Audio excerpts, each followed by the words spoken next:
যাচ্ছে এটা তো জানি না। আচ্ছা সমস্যা নেই, আমি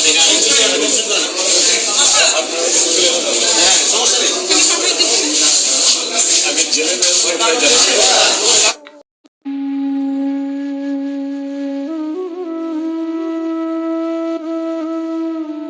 রিমান্ডের কথা শুনেই আদালত চত্বরে কান্নায় ভেঙে পড়লেন অভিনেতা জাহের আলভী। তিনি চারদিকে তাকিয়ে তার মাকে উদ্দেশ্য করে বলেন, আমার কলিজার টুকরা রিজিক কোথায়? রিজিককে আনোনি? রিমান্ডে যাওয়ার আগে অন্তত একবার হলো ছেলের মুখটি দেখে নিতাম। এভাবেই হাউ মাউ করে কাঁদছে ছোট পর্দার জনপ্রিয় অভিনেতা জাহের আলভী। তবে কি এই কান্না রিজিকের জন্য, নাকি তার পাপের ফল? পিজন ভ্যানে ওঠার সময় মায়ের উদ্দেশ্য তার শেষ কথাটি কি ছিল জানেন?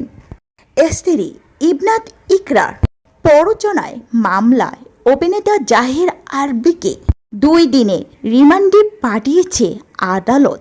কাঠগড়ায় দাঁড়িয়ে তিনি বলেন, আমার মা হারা 5 বছরের সন্তানের জন্য এখন আমার সবার সাপোর্ট দরকার। কিন্তু আদালত থেকে যখন তাকে পিজন ভ্যানে তোলা হচ্ছিল, তখন মায়ের দিকে তাকিয়ে এক বুক আর্তনাদ নিয়ে আলভী বলেন, কোথায় যাচ্ছি জানি না। ইকরার পরিবারের অভিযোগ, আলভী মানসিক নির্যাতন আর ফেসবুকের উস্কানিমূলক পোস্টে কেড়ে নিয়েছে ইকরার প্রাণ।